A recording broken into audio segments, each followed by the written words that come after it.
Okay, to solve this parallel circuit problem, I'm going to start with my schematic because it's simpler to read.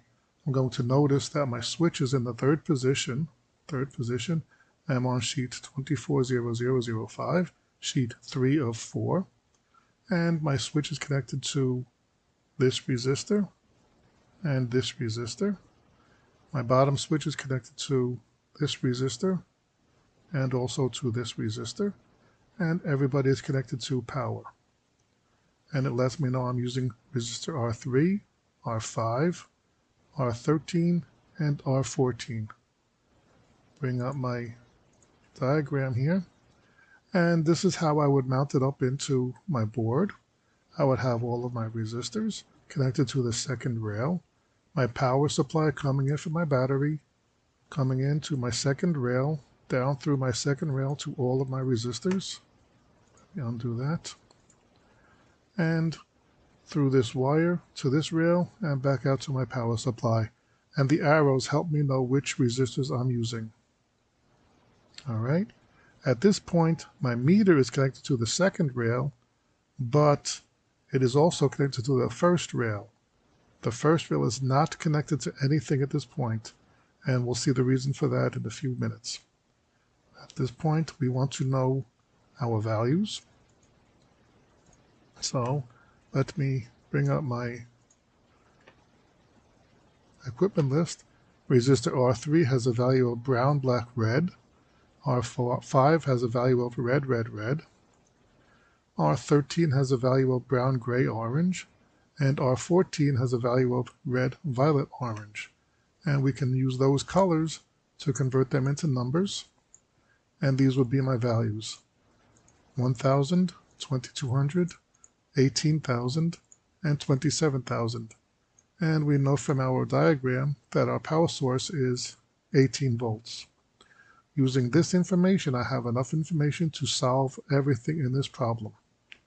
So let's go ahead and determine our total resistance. Let me bring up my calculator. And because this is a parallel circuit, I have to use the inverse formula. I cannot simply add these together the same way I would in a series circuit. A parallel circuit means I have to use the inverse formula. So let me go ahead and do that. 1 divided by 1,000 plus 1 divided by 2,200 plus 1 divided by 18,000 plus 1 divided by 27,000 should give me a value of 0.001547. That is the bottom half of my formula. I cannot use that as my number. I have to invert that in order to determine my final value. Let me go ahead and use my inverse button, my 1 over x button, and my final calculation is 646 ohms. I'm going to drop the last digits. So let me put my total resistance in here as 646 ohms.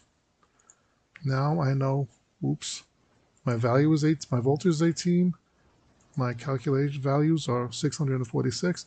I can calculate my total amperage. Let me clear that. 18 volts divided by 646 ohms gives me a value of 0.02786. That is my amperage. I can convert that into metric prefixes to make it easier to work with, and I'm going to call that 27.86 milliamps. Let me put that there, 27.86 milliamps.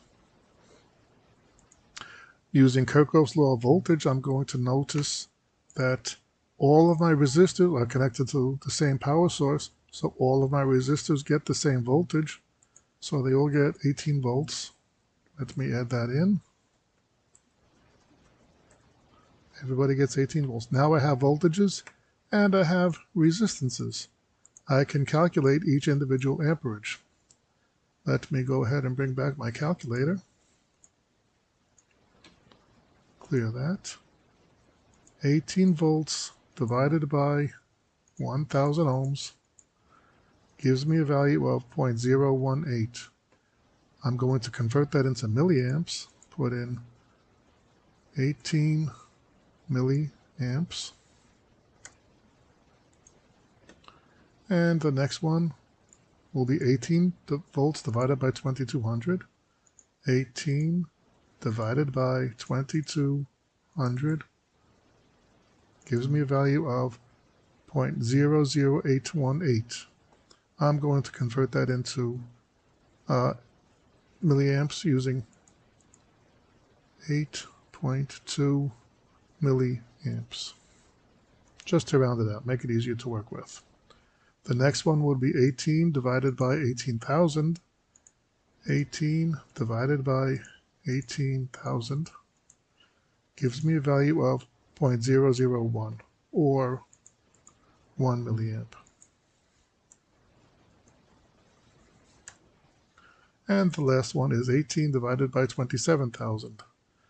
18 divided by 27,000 gives me a value of 6.666 times 10 to the negative 4, which means I have to move the decimal point 4 places to the right, which, when I convert that to milliamps, will become 0.67 milliamps. Let me put that in here now. 0.67, 0.67 milliamps. And that should give me all of my values. To check my math, I can simply do it by adding, because this is a parallel circuit, all of these should add up to, and I messed that up, I should have put a decimal point in there. All of these should add up to 27.86. Clear that. 18 plus 8.2 plus 1 plus 0.67. 0.67 gives me a value of 27.87, and my original value was 27.86. So my calculations are correct. We can do one more thing here. We can do our power, 18 multiplied by 18 milliamps. So let us go ahead and clear that. 18 volts multiplied by 0.018, 18 milliamps, gives me a value of 0.324. I'm going to convert that to milliwatts and put that in here as 324 milliwatts. 18 volts, again, 18 volts multiplied by 8.2 milliamps, or 0.0082, gives me a value of, is that correct? Let me clear that. 18 multiplied by 0.0082 gives me a value of 0.1476 watts, or 147.6 milliwatts. Keeping everything in milliwatts. Again, 18 multiplied by 1 milliamp, 18 multiplied by 0.001 gives me a value of 0.018, or 18 milliwatts. 18 milliwatts. Watts. And the last one will be 18 multiplied by 0.67 milliwatts. So 18 multiplied by 0.12367 gives me a value of 0.01206, or we're going to call that 12 milliwatts.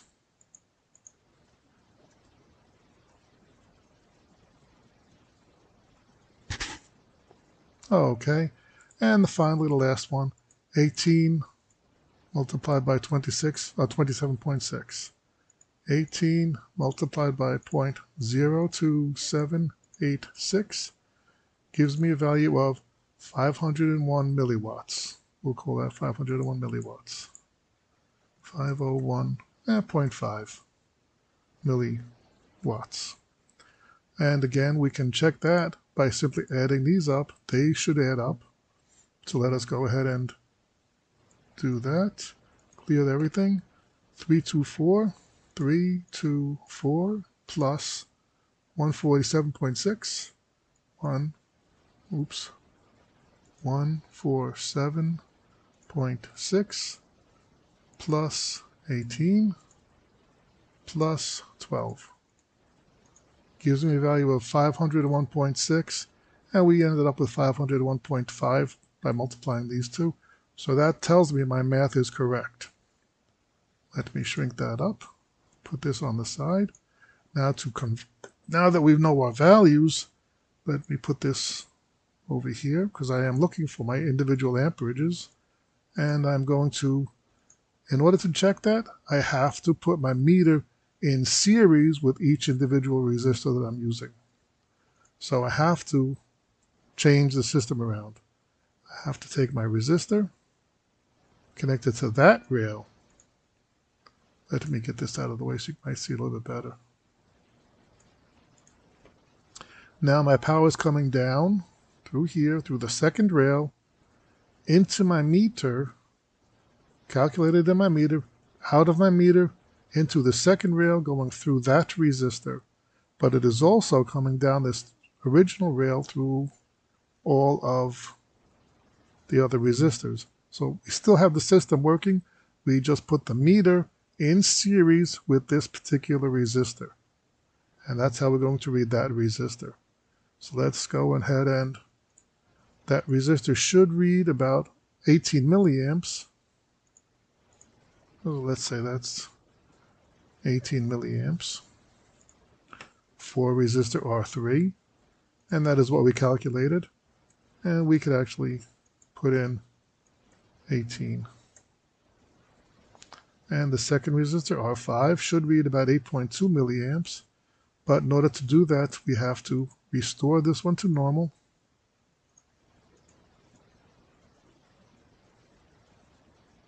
That's back to its original position. Bring the second one that we want to measure and put that on that rail. So now my power is still coming down here, still coming down to all the other resistors, but is also coming across into my meter, out of my meter. Now it's coming across R5 and back out to the system. So instead of reading that, I should be reading 8.2. So my meter should be giving me a value of 8.2 milliamps for R5. And for R13, we're going to have to again restore this to normal. Put that back where it came from. Take this one, R13, move this one back here. And now we should be able to read that meter, that resistor. Again, power coming out of our battery, through the wire, down that second rail. Didn't want to do that. Down that second rail. It's going to contain all the other resistors and go across into the meter, out of the meter through the first rail, and through that first resistor and back to the system. And it should be reading, let's fix this one, 8.2. And this one should be reading 1 milliamp. So let me correct my meter. 1 milliamp for that resistor, R13. Okay, to read the last one, we have to restore this to its normal position. And take this one, bring him back to that first rail.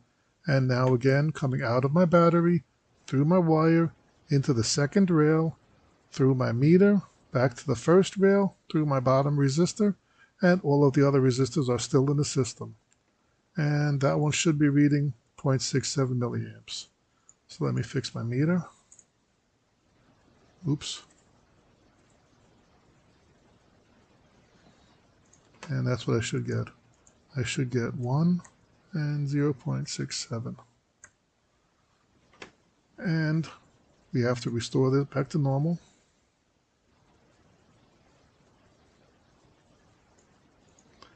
Now, in order to read the total resistance of the whole system, let me move these out of the way for the time being. Take my wire from my power source, move it over to the first rail.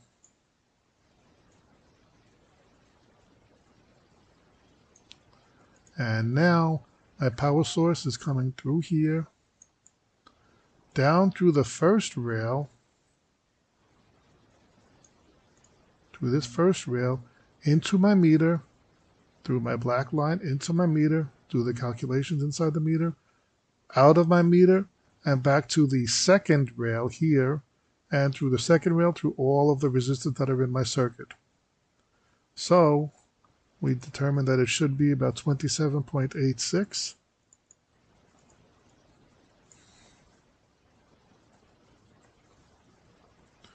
And of course, my meter is reading 27.86.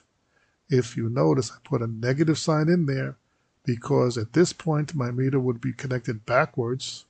It would be reading inverse, it would be reading negative 27.86. And in DC, you cannot have negative amperage. So the number is actually correct. The polarity is wrong. It's telling me I hooked up my meter backwards. That's all that it's telling me. Everything else is normal. Hope that helps you.